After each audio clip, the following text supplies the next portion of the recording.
दोनों बहनें मेरे पास आईं। भैया बाहर इतनी तेज बिजली कड़क रही है, हमें डर लग रहा है। क्या हम तुम्हारे पास सो सकते हैं? फिर क्या मेरा नाम जग्गू है।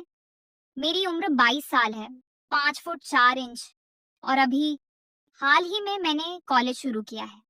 मेरे घर में मेरी 2 छोटी बहनें हैं, 18 और 20 साल की।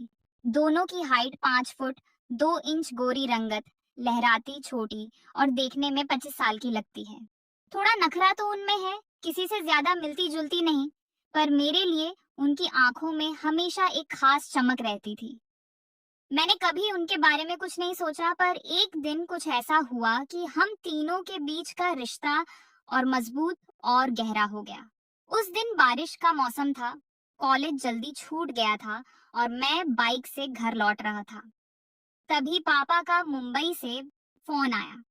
उनकी तबीयत खराब थी और उन्होंने मम्मी को कुछ दिनों के लिए बुला लिया। मम्मी ने जाते वक्त मुझे हिदायत दी, जग्गू गांव जाकर घर संभालना। वैसे भी गोरखपुर में तेरा मन नहीं लग रहा, घर से ही पढ़ाई कर लिया कर मुझे मौका मिल गया था गांव में रहने का, तो मैंने तुरंत हाँ में सिर हिला दिया।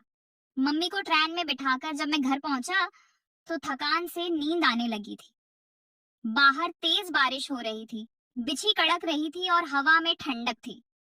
मैंने सिर्फ चड्ढावर्ती शर्ट पहना था और बिस्तर पर लेटने ही वाला था कि दोनों बहनें मेरे पास आईं। उनकी आंखों में दर्द साफ झलक रहा था। छोटी बोली, भैया बाहर इतनी तेज बिजली तड़क रही है, हमें डर लग रहा है। क्या हम तुम्हारे पास सो सकते हैं? डर तो मुझे भी लग रहा था। मैंने बिना सोचे हाँ कह दिया। तभी एक तेज बिजली चमकी और दोनों बहनों ने डर के मारे मुझे जोर से पकड़ लिया।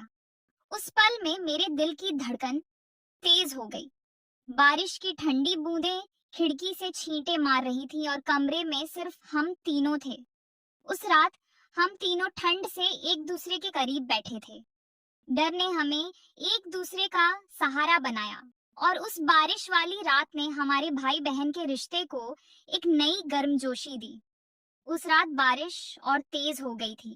खिड़की के शीशों पर पानी की बूंदें टकरा रही थी जैसे कोई ढोल बजा रहा हो। कमरे में हल्की सी रोशनी थी क्योंकि बिजली बार बार गुल हो रही थी। मेरी दोनों बहनें रीना और मीना मेरे दोनों तरफ बिस्तर पर बैठी थी। रीना जो 18 की थी ने मेरी बाह को इतनी जोर से पकड़ा कि मुझे हल्का सा दर्द हुआ। मीना 20 की थोड़ा शांत थी, पर उसकी आंखों में भी डर साफ दिख रहा था। मैंने हल्के से हंसकर माहौल हल्का करने की कोशिश की। अरे इतना डरने की क्या बात है, बिजली तो बस कड़क रही है, हमारे घर को तो कुछ नहीं होगा। रीना ने मुंह बनाते हुए कहा, भैया तुम्हें तो मजा आ रहा है, लेकिन हमें सचमुच डर लग रहा है। बचपन में जब बिजली कड़कती थी तो मम्मी हमें अपनी गोद में बिठा लेती थी। मीना ने भी सिर हिलाकर हामी भरी।